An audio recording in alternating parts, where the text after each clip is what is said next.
l'auteur, donc la personne qui est à l'origine de la honte, donc le parent, la maîtresse, etc., vient comme vivre à l'intérieur de la personne qui était enfant à ce moment-là. Cette personne, la maîtresse, le parent et tout, qui était à l'extérieur, elle vient vivre à l'intérieur de moi sous forme de critique intérieure. Et cette critique intérieure, c'est une partie de moi qui va me dire fais pas ci, fais pas X, fais pas Y, t'es une mauvaise personne. Pourquoi ? Pour que je me contrôle et pour éviter que d'autres personnes à l'extérieur me refassent ce qu'on m'a fait dans l'enfance.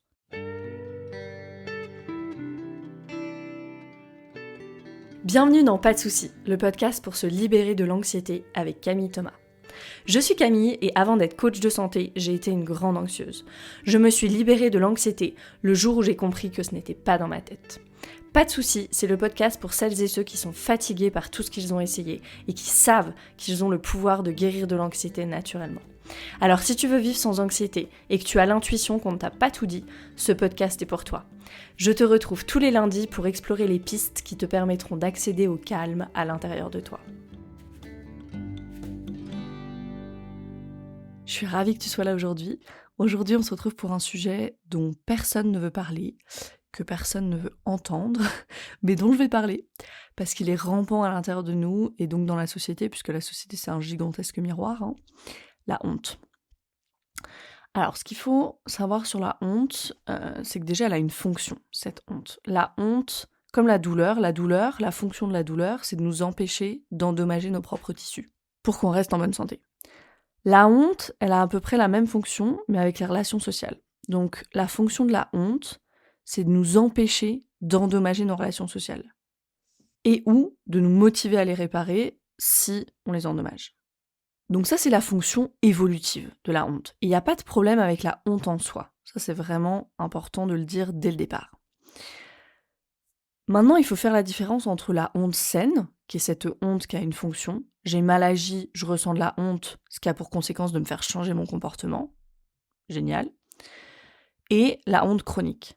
Ça, c'est la honte qui se manifeste très régulièrement, ou régulièrement, et où il n'y a pas de sentiment de connexion et d'appartenance. On a vu la fonction de la honte, c'est dans les relations sociales. Mais dans la honte chronique, il n'y a pas, c'est complètement déconnecté d'un sentiment d'appartenance, de communauté. Et c'est une honte qui, avec le temps, au lieu de concerner quelque chose que j'ai fait, peut devenir en fait le sens que j'ai de mon identité. Donc c'est plus à propos de mes actions, c'est à propos de qui je suis. Et ça, c'est ce qu'on va appeler la honte chronique. Peut-être que tu l'as vu aussi sous le nom de honte toxique. Et c'est cette forme de honte, malheureusement, qu'on expérimente le plus. Mais la honte en soi, même dans notre éducation, elle peut être à notre service. Par exemple, l'enfant qui embête sa sœur et qui la pince, on lui dit « tu dois pas faire ça ». Mais ce qu'on lui dit aussi, c'est « ça veut pas dire que t'es mauvais, on t'aime, mais tu dois pas faire ça ». Et souvent, on n'a pas eu ça dans notre éducation. Souvent, on a juste eu « arrête de faire ça, t'es pas une bonne petite fille, t'es pas un bon petit garçon », c'était ça, le message. Il n'y avait pas « tu dois pas faire ça », mais c'est pas parce que tu fais ça que t'es une mauvaise personne, et c'est pas parce que tu fais ça qu'on t'aime pas. Et c'est ça qu'on aurait voulu avoir, idéalement. Si on n'a pas eu ça, on va devoir travailler avec la honte, et ça tombe bien, c'est pour ça qu'on est là aujourd'hui. Donc j'ai dit, il faut faire la différence entre la honte saine et la honte chronique, et puis ensuite, quand on ressent de la honte, il y a un type de honte qui va nous envoyer plutôt dans le sympathique, et un type de honte qui va nous envoyer plutôt dans le dorsal, dans l'effondrement. J'en reviens toujours à mon système nerveux. La honte qui nous envoie dans le sympathique, ça va être la honte plutôt agitée. On va sentir de l'agitation intérieure, le besoin d'agir, de se cacher, de se justifier. Voilà, on a besoin de faire quelque chose. Et puis il y a la honte qui nous fait nous effondrer, qui est une réaction très proche de la réponse à un trauma, en fait, où on va se figer, où on va partir en dorsale. Peut-être que c'est plus facile de travailler avec la honte agitation, parce qu'il y a au moins encore un petit peu d'énergie dans le système. Mais souvent, ce qu'on voit, c'est vraiment de la honte effondrement. Ça peut être la honte, c'est vraiment une émotion, un ressenti dans lequel on peut rester coincé. Comme quand on reste coincé dans un état comme ça d'effondrement, de dorsale, on peut facilement rester coincé dans la honte, et c'est pas ce qu'on veut, et c'est à ce moment-là qu'il faut vraiment travailler avec le corps. On va en parler. Donc qu'est-ce qu'on ressent ? On se sent déconnecté de son corps, comme quand on est en dorsale, on peut se sentir déconnecté de son corps, de quelqu'un qui nous parle de notre environnement, on n'entend plus en fait, on peut ressentir cet engourdissement, un brouillard qui m'envahit, qui bloque les pensées, qui bloque les sensations même. Peut-être que c'est une sensation d'épuisement un peu soudaine comme ça, oh j'ai besoin d'aller dormir, je peux rien faire d'autre. une sensation d'oppression, la colonne vertébrale qui s'affaisse, les épaules qui tombent. Tout ça, ça peut être des signaux que tu peux voir dans ton corps. Ah, ok. À chaque fois que je ressens de la honte, j'ai ces signaux-là.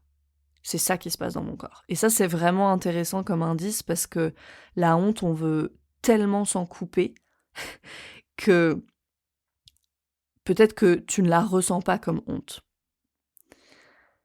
Moi, ça a été mon cas pendant longtemps, avant que je dise « Ah, c'est de la honte ». Et on va voir pourquoi notre mouvement naturel, c'est de s'en couper. Donc tout ça, ce que je viens de décrire là, ce qui peut se passer dans le corps, c'est des signaux que ton système nerveux il te défend. Dans le circuit dorsal, il y a danger de mort pour notre système. Effectivement, la honte peut s'apparenter à la mort. On va revenir sur l'aspect mortifiant de la honte. Comme d'habitude, moi j'aime bien rendre les choses concrètes, donc je vais te raconter quelque chose qui m'est arrivé il y a quelques mois. Sur les réseaux sociaux, il y a un groupe de psychologues, qui s'est acharné sous un de mes posts, c'était en début d'année je crois, qui s'est acharné sous un de mes posts sur Instagram en disant que je racontais n'importe quoi.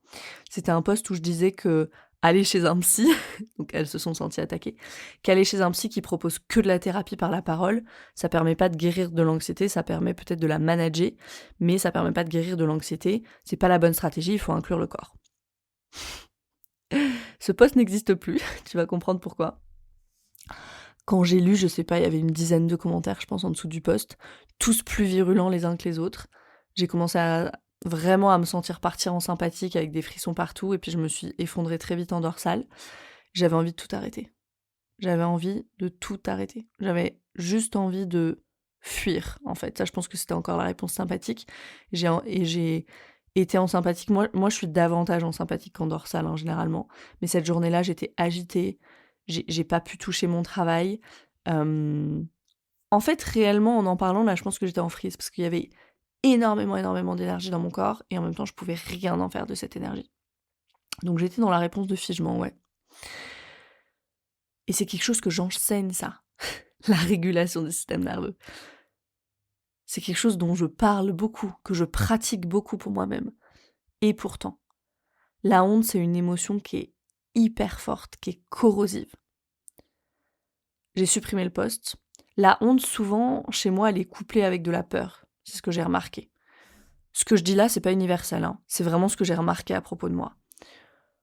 Souvent, la honte et la peur par rapport à un comportement, on a honte de notre comportement, on a peur que ce comportement soit puni, ça, c'est ce qui donne la culpabilité.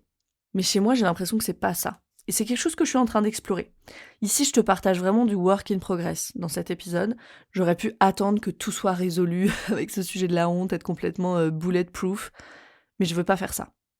Je veux montrer qu'on n'a pas besoin d'avoir tout résolu pour pouvoir partager quelque chose. Et plus vite on commence à travailler avec la honte, plus vite on va avancer sur notre chemin de guérison.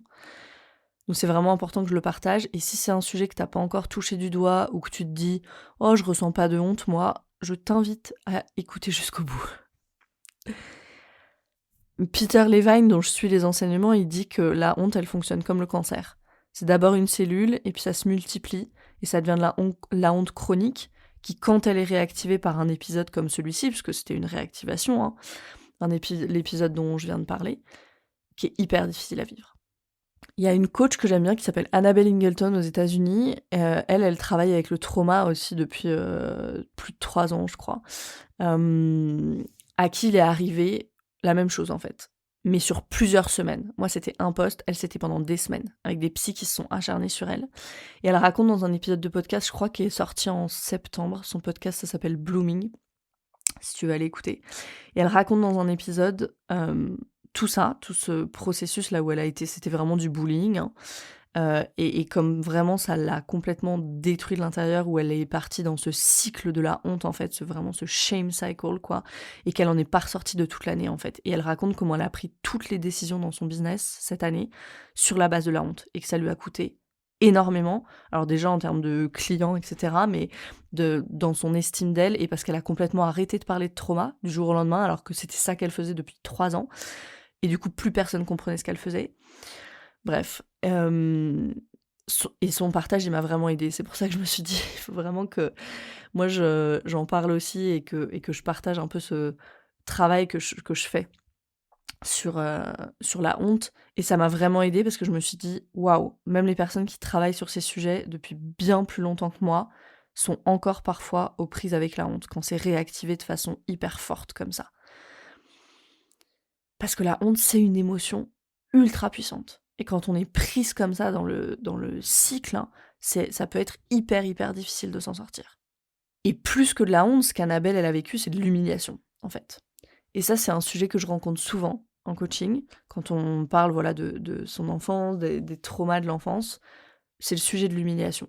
À l'école, j'étais à l'école primaire et la maîtresse m'a humiliée devant tout le monde.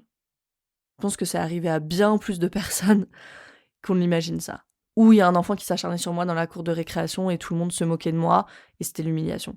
L'humiliation, c'est dur. Et là, la plupart des personnes, quand on entend ça, notre mouvement naturel, c'est quoi? C'est de dire: «Non mais c'est la maîtresse, en fait, qui devrait avoir honte. Ou c'est les autres enfants qui devraient avoir honte, pas toi». Et bim, j'ai empiré les choses en disant ça. Pourquoi? Parce que la personne en face, quand moi je lui dis ça, qu'est-ce qu'elle dit? Je ressens cette honte, et en plus j'ai honte de ressentir la honte parce que je devrais pas la ressentir, c'est quelqu'un d'autre qui devrait la ressentir. Nous voilà bien. Plus sérieusement, quand on ressent de la honte, enfin c'est très sérieux, hein, mais quand on ressent de la honte, on veut pas être en relation avec l'autre à ce moment-là, on veut pas être vu en fait. Peut-être que tu ressens ça, on a juste envie de se cacher.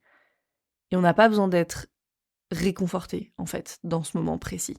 Et ça, la science nous le montre. Qu'on va juste empirer les choses en réconfortant quelqu'un qui est dans un cycle de honte. Il y a une étude qui a été faite que partage Peter Levine dans une de ses vidéos. On a fait des IRM du cerveau de personnes. Donc on a pris un groupe non traumatisé, on va l'appeler comme ça, et on a pris un autre groupe de personnes traumatisées qui vivaient le trauma et de la honte. L'un va avec l'autre souvent. Et l'étude, elle était faite comme ça, on a montré des images, des photos de visages heureux. Chez les personnes non traumatisées, le cortex préfrontal s'active. Donc quand le cortex préfrontal s'active, ah oui, c'est agréable, ok, des visages heureux, super. Chez les personnes traumatisées qui ressentent de la honte, le cortex préfrontal se désactive, et c'est une région du tronc cérébral, donc le tronc cérébral, région beaucoup plus primitive du cerveau, et une région précise du tronc cérébral qui est associée à la peur, à la terreur, à l'immobilité qui s'active. Donc essayer de rassurer quelqu'un, de faire se sentir bien la personne, ça va juste faire que la personne va s'effondrer encore plus. C'est ce que cette étude, elle nous montre, quand il y a de la honte. Et vous toutes et tous qui m'écoutez, je sais que vous n'êtes pas forcément coach, psy, etc., mais je parle de ça, d'être en relation avec quelqu'un qui a de la honte, déjà parce que c'est fréquent, et parce qu'après on peut se donner ça à nous-mêmes. Donc ce qui est beaucoup mieux, c'est de laisser le choix à la personne d'être en relation ou pas, en fait. Et même chose, quand moi je ressens de la honte, quand ça y est, j'ai identifié que c'est ça, ok, là j'ai pas envie d'être en relation, peut-être que c'est pas du tout la co-régulation, la bonne stratégie pour moi à ce moment-là, qu'est-ce que je peux faire pour m'auto-réguler plutôt? Et si je suis en relation avec quelqu'un qui a de la honte, ok, je donne le choix à la personne, peut-être lui proposer de travailler avec quelqu'un qui est informé sur le trauma pour traverser ça. Même chose pour moi. Quand je ressens de la honte, ok, comment je peux me faire accompagner? Autant, je pense qu'on peut être très autonome sur plein de sujets quand on est sur son chemin de guérison, autant la honte, je pense que c'est vraiment un sujet où une aide extérieure peut être vraiment bienvenue. Enfin, moi, je l'ai expérimenté sur moi. Ça peut être tellement puissant qu'une aide extérieure peut être vraiment bienvenue pour traverser ça, processer ça. Ce qu'il faut vraiment comprendre, et un petit peu plus sur les causes de la honte, sur les origines de la honte. Si je reprends l'exemple de la maîtresse, et c'est la même chose avec les parents, un enfant, il peut pas se dire «Oh, je suis un bel enfant, je suis un enfant merveilleux avec les meilleures intentions. Peut-être que si j'avais été dans une autre classe ou si j'avais été dans une autre famille, on ferait attention à moi, on m'aimerait, on s'occuperait de moi avec tout l'amour dont j'ai besoin.» Non. Un enfant, il essaie de donner du sens à ce qui lui arrive, mais il peut pas avoir ces raisonnements-là. Et la plupart du temps, le sens qu'il donne, c'est « je suis une mauvaise personne ». C'est très simple, c'est très basique, c'est très straight to the point. Parce que c'est une contradiction qui est intolérable, en fait. La personne qui est censée s'occuper de moi et m'aimer me vole ma dignité, dans le cas de la maîtresse, ou peut-être à la maison me critique en permanence, dans le cas d'abus des enfants qui sont abusés, les parents sont carrément source de danger, c'est irréconciliable. C'est irréconciliable que la personne qui est censée s'occuper de moi soit source de danger finalement. Donc l'explication, c'est je suis une mauvaise personne. Et du point de vue de l'évolution, ça a du sens, parce que ça m'évite de me battre ou de fuir. Un enfant jeune, je parle jeune, mais ça causerait en fait plus de dommages. Un enfant de 6-7 ans qui part de la maison, qu'est-ce qu'il va faire tout seul? Un enfant de 6-7 ans qui essaie de se battre contre des adultes, qu'est-ce que ça va faire? Ça va juste empirer les choses. Donc d'un point de vue évolutif, ça a énormément de sens que l'enfant donne ce sens-là à ce qui se passe. D'un point de vue psychologique, par contre, ce qui se passe, c'est que ce même enfant intègre des croyances, des schémas de pensée.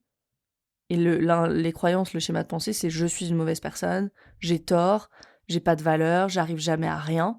Et c'est ça qui influence, et souvent de façon subconsciente, toutes nos décisions ensuite. Et ici même, je vais te poser une question, combien de risques calculés tu n'as pas pris, ou dans combien de relations tu t'es pas engagé parce qu'au fond, tu penses que t'en vaux pas la peine ou que tu vas pas y arriver. Même de façon pas si consciente que ça, peut-être que c'était formulé autrement. Ton esprit l'a formulé autrement, mais combien de choses t'as pas faites parce que t'étais drivé par la honte? Ou drivé par ces croyances qui émergent de la honte, plutôt. Quand il y a du trauma dans les relations dès l'enfance, il y a toujours de la honte. Et elle devient omniprésente dans nos relations d'adultes après. Dans notre vie d'adulte même. Et ces croyances qui sont le résultat de la honte, elles peuvent paraître très simples. Presque trop simples en fait. Je ne suis pas assez. C'est quoi le disque qui tourne en permanence comme un disque rayé? Je ne suis pas assez. Je suis une mauvaise personne. Je suis nulle. J'y arriverai jamais. Et si tout ça, ça suffit pas, il y a le « tu te prends pour qui ?» Et elles sont simples, ces croyances, parce qu'elles sont jeunes. Quand c'est tellement simple et tellement catégorique comme ça, c'est cette réalité-là, je suis nulle, c'est comme ça. C'est ce que je crois, et qu'il n'y a pas vraiment de place pour autre chose, alors tu sais que c'est des parties plus jeunes de toi qui sont présentes. Et c'est là que le travail avec ces modalités expérientielles, le travail avec les parties de soi, ou avec le psyché, qui est hyper puissant vraiment sur le sujet des croyances, sont vraiment des modalités puissantes. Et ça peut être des choses aussi plus déguisées. Là, j'ai parlé de l'humiliation et des abus, mais ça peut être aussi... j'ai grandi par exemple dans une famille qui était très axée sur la performance. Et le message même implicite, et souvent implicite, le message c'est « on t'aime si tu réussis à l'école, si tu brilles au tennis, si tu fais du piano ». Et ça peut donner énormément de honte aussi. Parce que l'enfant, il va avoir l'impression qu'il est jamais à la hauteur. Et puis ça va donner un adulte qui a l'impression d'être jamais à la hauteur. Et ça, c'est ce que décrit très bien Bessel van der Kolk. Ce qu'il explique, c'est qu'il dit l'auteur, donc la personne qui est à l'origine de la honte, donc le parent, la maîtresse, etc., vient comme vivre à l'intérieur de la personne qui était enfant à ce moment-là. Cette personne, la maîtresse, le parent et tout, qui était à l'extérieur, elle vient vivre à l'intérieur de moi, sous forme de critique intérieure. Et cette critique intérieure, c'est une partie de moi qui va me dire « fais pas ci, fais pas X, fais pas Y, t'es une mauvaise personne ». Pourquoi ? Pour que je me contrôle et pour éviter que d'autres personnes à l'extérieur me refassent ce qu'on m'a fait dans l'enfance. Tu sais, quand je suis hyper perfectionniste, que je fais pas ci, je fais pas ça, je sors pas sans maquillage, parce que je veux surtout pas qu'il y ait une brèche dans laquelle quelqu'un pourrait s'insérer et me critiquer. Et du coup, générer de la honte en moi. Me faire ressentir ça parce que c'est trop douloureux. Waouh, c'est pas un mécanisme juste incroyable ça? Juste trop beau. Il y a une partie de moi, donc cette critique intérieure, il y a une partie de moi qui prend ce rôle extrême de critique pour s'assurer que je ne revive pas ce que j'ai vécu à un moment de ma vie où en plus je pouvais pas me défendre et où c'était beaucoup trop douloureux. Peut-être que tu peux voir ta critique intérieure autrement maintenant. Et ça, ce que ça vient nous rappeler, et ce qui est vraiment important de se rappeler ici, c'est que le trauma, c'est pas une histoire du passé. Le trauma, c'est ce qui est vivant aujourd'hui à l'intérieur de moi et qui est une conséquence du passé. C'est cette honte que j'ai ressentie qui, à ce moment-là, n'était peut-être qu'une petite cellule et qui aujourd'hui est omniprésente dans mon système et qui fait complètement partie de ma réalité intérieure. Et comment je le sais? Je le sais parce que j'ai une critique intérieure qui est hyper active. Et comment je le sais? Je le sais parce que quand ma honte est réactivée, je pars en dorsale, je m'effondre. Ça y est, c'est le brouillard cérébral, j'ai besoin d'aller dormir, ou au contraire, je pars dans une espèce d'agitation. Et plus je connais mon système, plus je connais bien mon système interne, plus je peux spotter de plus en plus rapidement quand il y a de la honte et travailler avec ça. Moi, quand j'ai commencé à travailler avec ma honte, je me suis rendu compte à quel point il y avait tellement de choses, et il y a encore tellement de choses que j'ai faites guidées par la honte. Alors aujourd'hui, je me pardonne, j'en ai conscience beaucoup plus souvent. J'ai amené à la conscience beaucoup de choses qui étaient au niveau subconscient. J'ai beaucoup travaillé avec les parties de moi là-dessus, j'ai beaucoup travaillé en psyché. J'en ai conscience plus souvent et je rectifie le tir quand je peux. Parfois, je suis aussi emportée par la vague. Et aussi, ce que j'ai réalisé, et qui est en lien avec le thème de ce podcast, avec tout le travail que je fais, ce que j'ai réalisé, c'est que ce que j'appelais anxiété, ces frissons, toutes ces sensations hyper désagréables que je pouvais ressentir, souvent c'était de la honte. Et ça a été une des premières réalisations, je crois, quand j'ai commencé à travailler vraiment intensément avec les parties de moi. Je disais à ma coach, mais en fait, c'est de la honte. En fait, ce que j'appelais de l'anxiété, c'est de la honte. Et maintenant, je sais exactement à quoi ça ressemble dans mon corps et je peux aller voir ces parties de moi qui portent cette honte, qui l'ont ressentie, et je peux écouter. J'ai appris à distinguer la culpabilité de la honte aussi, c'est pas la même chose dans mon corps. Et là-dessus, je vais vous donner un exemple. Je vais vous donner un exemple, j'espère qu'il est pas trop activant, même si pour moi il l'est. Ici encore, hein, si c'est trop pour toi ce sujet, mets le podcast en pause, régule et reviens. J'essaye de garder le sujet safe, mais je sais que la honte, ça peut vraiment venir toucher des choses aux origines. Donc, un exemple qui était activant pour moi, c'est par exemple le fait d'être présente pour mes grands-mères. J'ai un gros truc autour de ça, j'ai un énorme conflit intérieur en fait, parce que pour moi, je trouve qu'on est dans une société, excusez-moi le terme, mais de merde, où on laisse les personnes âgées être seules. Enfin, pour moi, ça n'a aucun sens en fait. Vraiment, j'essaie de le réconcilier avec un mode de vie moderne et tout, mais je n'arrive pas à le réconcilier à l'intérieur de moi. Pour moi, les personnes âgées, elles devraient vieillir et mourir à la maison, comme à l'époque. Mais effectivement, c'est dur avec notre mode de vie moderne. Et je sais aussi que moi, j'ai des grands-mères qui sont pas du tout faciles à vivre et qu'en fait, je pourrais juste pas, en fait. C'est super difficile à réconcilier à l'intérieur de moi. Et donc, du coup, il y a beaucoup de culpabilité, il y a beaucoup de honte. Et j'ai dû amener vraiment beaucoup de compassion, beaucoup de clarté là-dedans.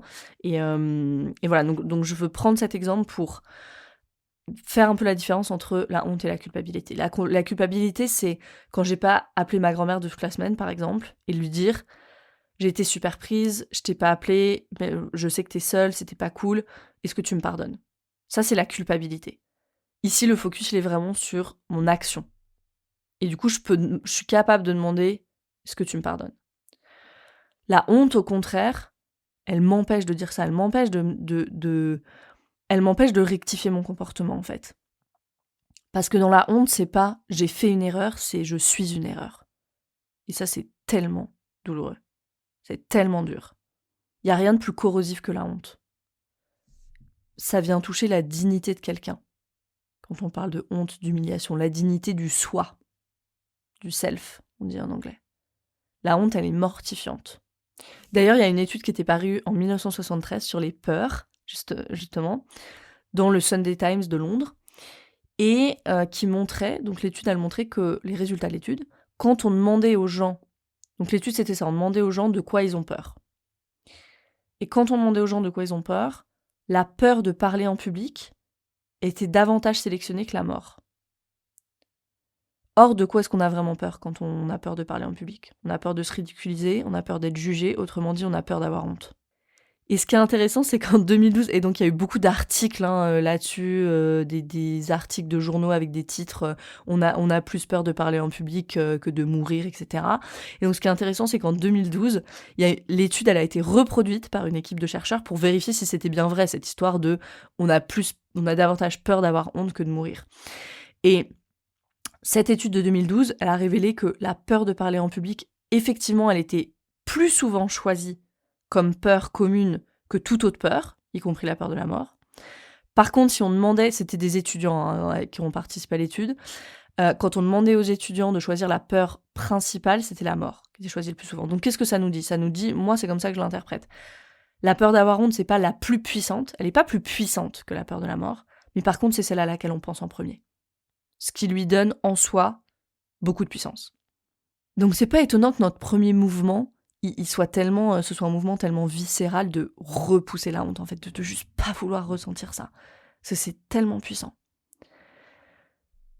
Et quand on veut commencer à travailler avec la honte, en fait, quand il y a de la honte, on doit aller vraiment à la reconquête du soi, hein, du self. On a dit que c'est ce qui est remis en cause, c'est vraiment l'intégrité, la dignité du soi, de qui on est, en fait. Donc, c'est vraiment aller à la reconquête de, on pourrait parler de notre moi authentique. Peut-être que c'est un peu cliché, mais c'est ça, en fait. Et pour découvrir mon vrai moi, son vrai soi, faut commencer à écouter ce qui se passe à l'intérieur. Et une bonne idée, c'est de passer par le corps. Tu t'attendais à ce que je dise ça. Et je dis pas ça juste comme ça, c'est vraiment, on veut aller regarder qu'est-ce qui se passe au moment où j'ai été humiliée, qui est un événement traumatique en soi, hein. Ou si on me répète sans cesse depuis l'enfance, on répète à un enfant, tu n'es pas gentil, tu ne devrais pas faire ci ou ça, t'es pas un bon petit garçon, t'es pas une bonne petite fille. Qu'est-ce qui se passe dans ces moments-là? Le corps se tend, le corps s'immobilise, se fiche peut-être, et tout ça, ça reste imprimé dans mon système nerveux. Et je l'ai dit au début, quand on a honte, on peut sentir tous ces signes, notre système il répond à ça. Quand on a honte, on peut sentir souvent ses épaules tomber, tout notre corps qui se tient plus vraiment, en fait, une sorte d'affaissement. C'est avec ça qu'il faut travailler. De toute façon, c'est simple, avant d'avoir travaillé avec ça, quand on est dans le cycle de la honte, quand on ressent de la honte, ça va être difficile d'en parler de façon efficace, parce qu'on est tellement dissocié, tellement en dorsal, tellement loin dans le shutdown. Il y a plus. Et le truc, c'est que c'est ça qu'il faut bien comprendre. Quand on est dans cette réponse de dorsal comme ça, ou même de freeze, en fait, il y a pas. Alors, dans le freeze, il y a énormément d'énergie dans le corps, mais on peut rien en faire. Et dans le dorsal, il y a carrément plus d'énergie dans le corps. Donc, avec quoi est-ce qu'on va pouvoir travailler s'il y a plus d'énergie? Donc, c'est vraiment important d'aller travailler avec le corps d'abord. Donc, là, je vais essayer de te donner des pistes. Donc, une première piste, travailler avec le corps, par exemple, avec quelqu'un qui fait du somatic experiencing. Et d'aller travailler avec les sensations de la honte. Ensuite, on peut aller regarder l'autocompassion. Cet élément d'autocompassion. J'en parle dans l'épisode 14 sur la critique intérieure, donc tu peux aller écouter cet épisode-là. Sur ce sujet de l'autocompassion, j'avais entendu un docteur, un PhD, aux États-Unis, c'était une vidéo, je ne sais plus son nom, et lui, il donnait des conférences sur la pleine conscience, sur la méditation, etc. Et il racontait qu'il avait une anxiété telle, avant de donner des conférences, qu'il était paralysé. Donc vous imaginez, t'imagines pour quelqu'un qui, justement, enseigne la pleine conscience et tout ça, complètement paralysé, avant d'aller parler de ça. Et puis, au lieu de sa méditation classique, un jour, il a commencé à méditer sur l'autocompassion avec des phrases comme, en anglais, c'est May I be machin, donc en français, c'est que je sois en paix aujourd'hui, que je puisse m'apporter la gentillesse et la compassion, etc., avec des phrases comme ça. Et il a commencé à développer comme ça en lui une capacité d'autocompassion plus grande, en tout cas. Et une fois qu'il avait cet outil de l'autocompassion, il a réalisé, mais en fait, c'est pas de l'anxiété que j'ai, c'est de la honte. Et donc ça montre à quel point elle peut être cachée, en fait, cette honte, et à quel point on peut la confondre pour d'autres choses. Et ça m'a marqué, ce témoignage, parce que c'est ce que je partageais plus tôt. Moi, c'est exactement ce que j'ai vécu quand j'ai commencé à travailler avec les parties de moi. Je me suis dit, mais en fait, toutes ces sensations, c'est pas de l'anxiété, c'est de la honte. Qui génère après de l'anxiété. Mais l'origine, c'est de la honte. Parce que, aujourd'hui, oui, je peux me dire, ah, quand j'étais enfant, j'aurais dû faire X ou Y, j'aurais dû m'enfuir, ou j'aurais dû défendre ma mère quand mon père devenait violent, ou j'en sais rien, tac, tac, tac. Aujourd'hui, en tant qu'adulte, je peux voir ça. Mais est-ce que je peux voir que cet enfant, il avait peur? Il était sans défense, il était complètement désemparé. Et quand on travaille avec la honte, on peut commencer à voir ça. Et ça, c'est très puissant. On peut commencer à avoir cette compassion. Et quand on commence à avoir cette compassion, on peut dissoudre doucement cette honte qui vit encore en nous aujourd'hui. Parce que c'est ça, le vrai problème. Donc les pratiques comme ça de pleine conscience avec un focus sur l'autocompassion, elles peuvent être intéressantes. On sait, il y a des études qui montrent aujourd'hui que quand on médite précisément sur la compassion, par exemple, et qu'on vient vraiment créer des nouvelles voies neuronales à cet endroit-là. Donc ça peut être intéressant. Mais surtout, arrêter ce mouvement intuitif de repousser. Parce que ça apporte encore plus de dérégulation au système nerveux. Et commencer à écouter. Commencer à écouter les parties de soi. Ah, tu penses que je suis nulle. Intéressant. Ok, qu'est-ce que tu as de plus à me montrer? Ok. Et déjà, tu vas voir, quand tu commences à écouter ta critique intérieure avec plus de compassion, elle va se relaxer un peu. Ça veut pas dire qu'on lui laisse mener la danse, hein. C'est pas ce que je suis en train de dire. Juste un peu de curiosité, un peu de compassion. Et si c'est trop envahissant ou si c'est trop difficile de le faire seul avec la honte, et je peux supposer que ça l'est, ça peut être même handicapant, hein, cette honte et cette critique intérieure qui est tellement active et réactive, fais-toi accompagner. On ne peut pas guérir de ces traumas sans rencontrer la honte sur le chemin. C'est une émotion universelle qui a ses fonctions, on l'a vu, et la honte c'est pas un problème en soi, tant qu'elle ne devient pas qui l'on est. Et ça, c'est tout le travail de guérison qu'on a à faire. Aller aux origines de la honte pour pouvoir amener de la compassion et ne pas la laisser devenir qui on est.